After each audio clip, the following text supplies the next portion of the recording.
belong here? Huh? Say something! Back away from my door. This is being recorded. Good, record it! You don't belong in our neighborhood! Oh my God.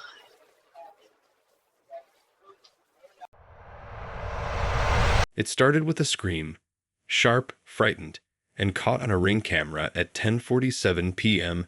A young black woman stood frozen on her porch as a college student, red-faced and drunk with hate, shouted slurs at her through the dark. The world would only know what happened because that tiny blue light on her door was recording everything. And what came next, how the police handled it, would make people everywhere stop and ask, how could this still be happening in 2025? Before we continue, where are you watching from? Drop it in the comments below. And if you believe in truth, justice, and standing up for what's right, please hit that subscribe button. Let's get into it. It was supposed to be a quiet night for Nia. She had just finished a long shift at the hospital and was sitting on her couch, scrolling through her phone, when the first knock came. It wasn't gentle. It was hard, angry. "Who's there?" She called out, standing slowly, her heart racing. No answer, just laughter. Then came the voice, a young man's voice. "Hey, you think you belong here?" Nia froze. She lived alone. Her neighborhood was mostly quiet, a mix of students and families. She wasn't used to this kind of noise. She stepped closer to the door, keeping the chain lock on, and peered through the peephole. A white college kid, maybe 21, stood swaying on her porch. His hair was messy, his eyes glassy. He held a can of beer, and his friends stood a few feet behind him, recording on their phones. "Say something," one of them shouted. "Ask her what she's doing in our neighborhood." Nia's heart thumped faster. She wanted to open the door and tell them to leave, but something told her not to. She remembered her Ring cam. It was already recording. So she took a breath and said, loud enough for the camera to hear, "You need to leave my property right now." They laughed. "Or what?" the first boy said, stepping closer. "Are you going to call the cops?" "Oh wait, you probably don't like cops, huh?" He smirked, and the others laughed again. That was when Nia made the call. 911, what's your emergency? "There's a group of guys outside my house," she said, trying to keep her voice steady. "They're drunk and calling me names. Please send someone." The dispatcher told her to stay inside. Help was on the way. But help didn't come fast enough. The video shows what happened next. The boy stepping up to her door, yelling slurs so loud the whole block could hear. Then he spat on her porch. His friends screamed with laughter as if it was a joke. When the police car finally pulled up, the boys didn't even run. They just stood there, smirking, phones still out. Officer Benson stepped out, his flashlight slicing through the dark. He was tall, older, and tired-looking. He walked up the steps and looked from Nia's door to the boys. "What's going on here?" he asked. "They're harassing me," Nia said through the door. "I have it all on video." The boy laughed again. "We were just having fun. No harm done." Benson sighed and turned to Nia. "Ma'am, maybe you said something that upset them." Her stomach dropped. "Excuse me?" "I'm just saying," he said, shrugging. "College kids drink. Maybe this got blown out of proportion." Nia opened the door slightly, her face lit by the porch light. "They came to my house. I didn't say a word to them." But the cop didn't seem convinced. "You're sure?" That's when her voice cracked. "It's all on camera. You can watch it." The boy grinned. "Yeah, watch it. She probably edited it or something." Benson turned toward him. "Son, go home." But she started. "Go home." The boys walked off, laughing and high-fiving. Benson didn't stop them. Nia stood there, stunned. "That's it?" she asked. Benson scribbled something in his notepad. "Look, you got your video. You can file a report tomorrow if you want, But nothing really happened tonight. Nobody got hurt. Nia blinked. Nothing happened. He spat at my door. He yelled racist things at me. Ma'am, Benson said, his tone shifting, you're getting emotional. I understand, but you're safe now. Let's just calm down, okay? Her chest tightened. You're calm because it didn't happen to you. For a second, silence hung between them. Then Benson muttered, you people always make everything about race. Nia felt like the air had been punched out of her lungs. She whispered, it is about race. He gave her a look that made her feel small. Good night, ma'am. And just like that, he walked back to his car. The red taillights disappeared down the street, leaving Nia standing alone in the dark, shaking. Inside, she sat down on her couch, her hands trembling as she replayed the ring footage. Every second of it, his face, his words, the spit hitting her porch, was clear as day. She uploaded it to social media with a caption. This happened outside my home tonight, and the cop said it was no big deal. By morning, the video had over 3 million views. People were angry, outraged. The college boy's face was everywhere. So was the cop's. But the real story was only just beginning. By sunrise, the world had seen it. Nia woke to hundreds of messages, missed calls, and notifications buzzing nonstop. Her post, the one she'd written in frustration, shaking in her living room, had exploded across every major platform. People were sharing, commenting, and tagging news stations. The video showed it all: the racist insults, the spit, and the cop's calm dismissal. There was no mistaking it. Hashtags started trending. Hashtag Justicefornia. Hashtag ringcameracism. Hashtag Do Better Benson. Reporters showed up outside her house before she even brushed her teeth. Neighbors peeked from their windows, whispering. Some came to knock, offering hugs or apologies. Others just stared, afraid to be caught on camera themselves. By noon, her phone rang again. This time, it wasn't a friend. Hello, is this Nia? Yes. This is Captain Lewis from the police department. We'd like to speak with you regarding the incident last night. Her stomach twisted. Is Officer Benson being disciplined? We're looking into it, the voice said carefully. Please come down to the station this afternoon. We just want to get your full statement. Nia looked around her small apartment, at the open laptop, the stacks of emails, and the angry voices online demanding answers. I'll be there, she said quietly. The station smelled like coffee and old paper. Reporters waited outside the entrance, snapping pictures as Nia walked in with her phone clutched tight.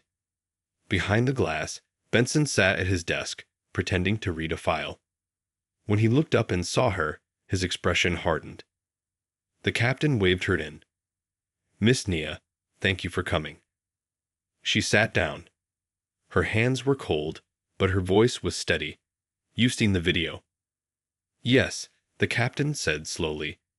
It's circulating widely. We're reviewing Officer Benson's actions. Reviewing? Nia asked, leaning forward.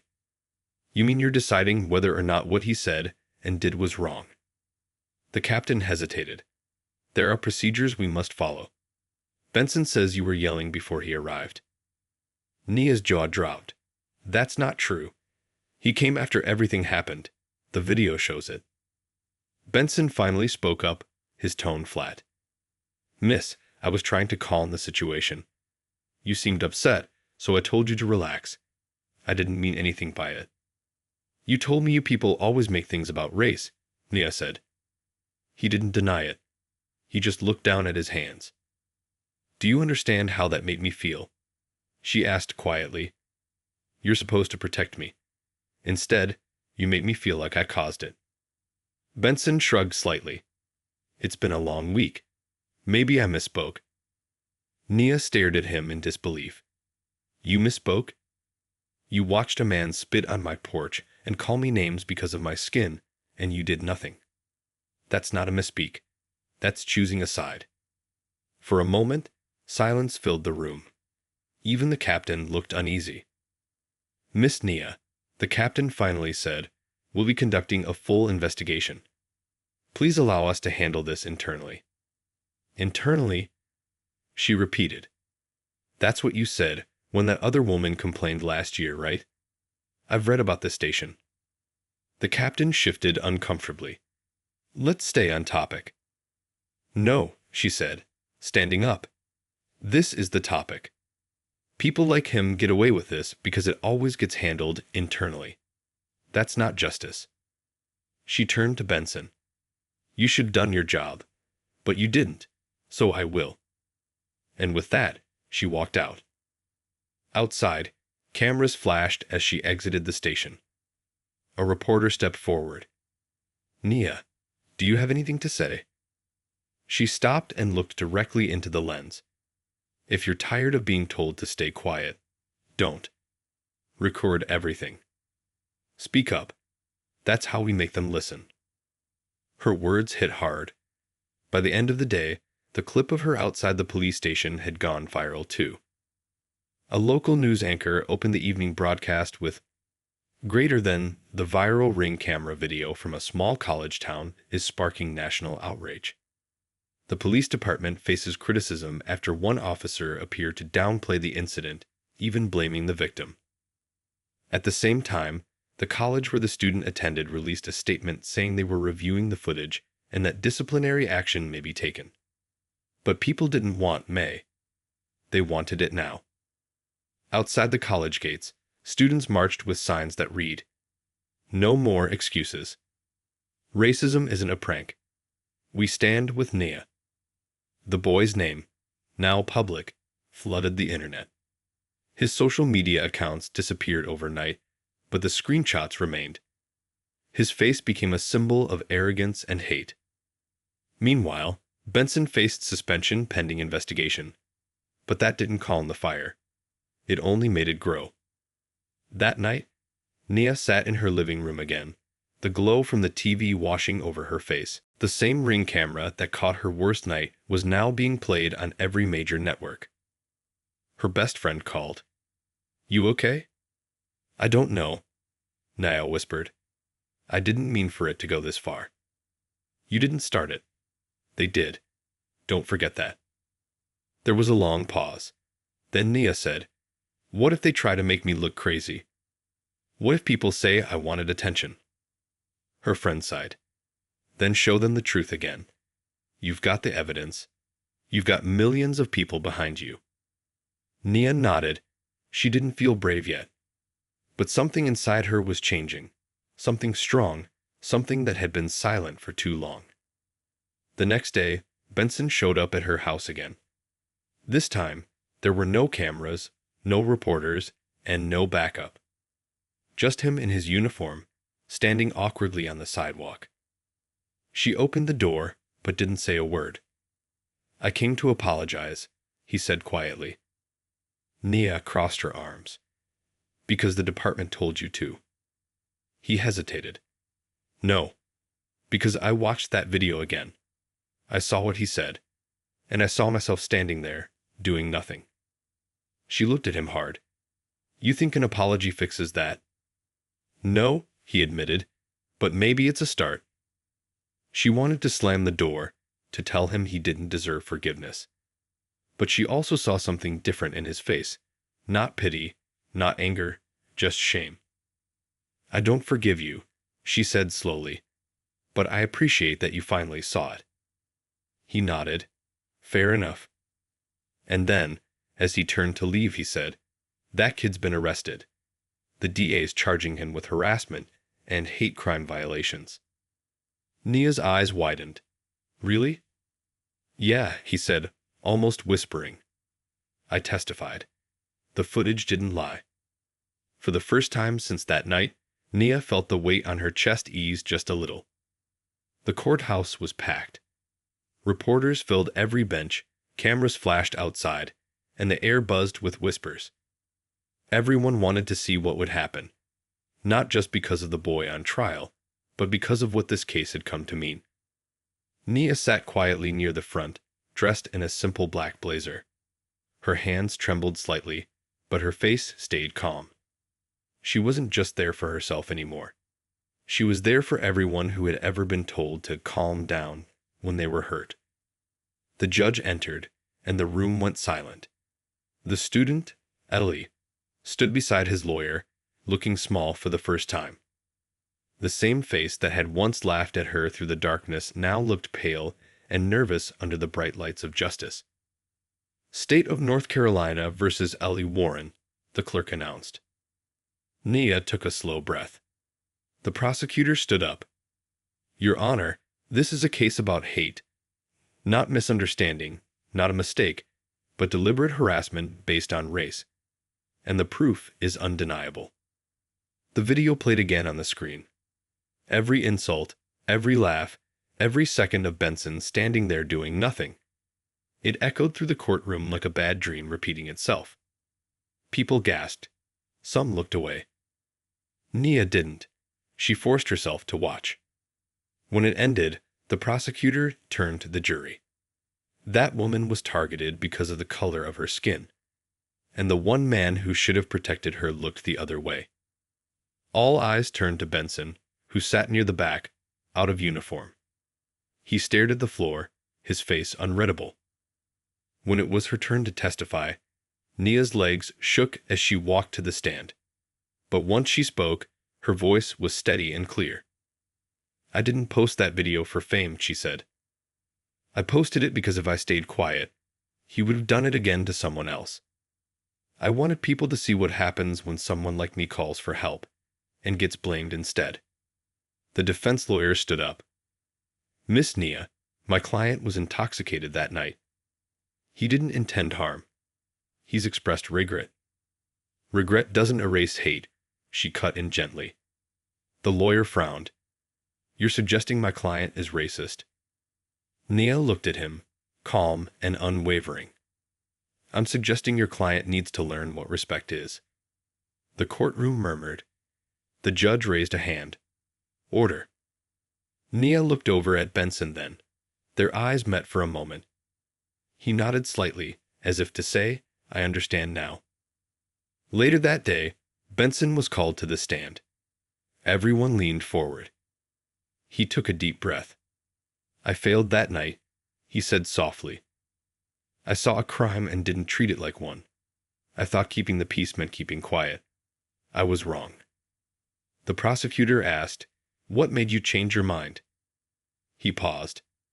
Watching the video, seeing myself through her eyes, I realized silence is part of the problem. Nia blinked, holding back tears. Benson continued, his voice breaking slightly. I became a cop to protect people. That night, I protected the wrong person. I can't undo it, but I can tell the truth. The room was dead silent. Even Ellie looked down. 2 days later, the jury came back with the verdict. Guilty. Ellie was sentenced to 6 months in county jail and a year of community service. But for Nia, the real victory wasn't his punishment, it was being heard. Reporters rushed toward her as she left the courthouse. Nia, how do you feel? One shouted. She stopped and spoke softly into the microphones. I'm not happy that someone's in jail. I'm happy that people saw what silence can cost. This isn't about hate anymore. It's about change. Her words spread again, faster than the first video ever had. Within days, news outlets across the country were using her case to start bigger conversations about police accountability and racial bias. The town where it happened began holding community meetings. The police department launched new training on bias response. Benson was reassigned, not fired, but now he was the one leading sessions about racial sensitivity and officer responsibility. A few weeks later, Nia returned home after work.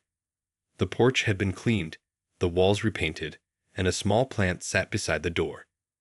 For the first time in a long time, the place felt peaceful. Her phone buzzed, a message from Benson. Greater than, thank you for not giving up. You made me see things I should have seen long ago. She didn't reply, but she smiled faintly. Maybe people could change.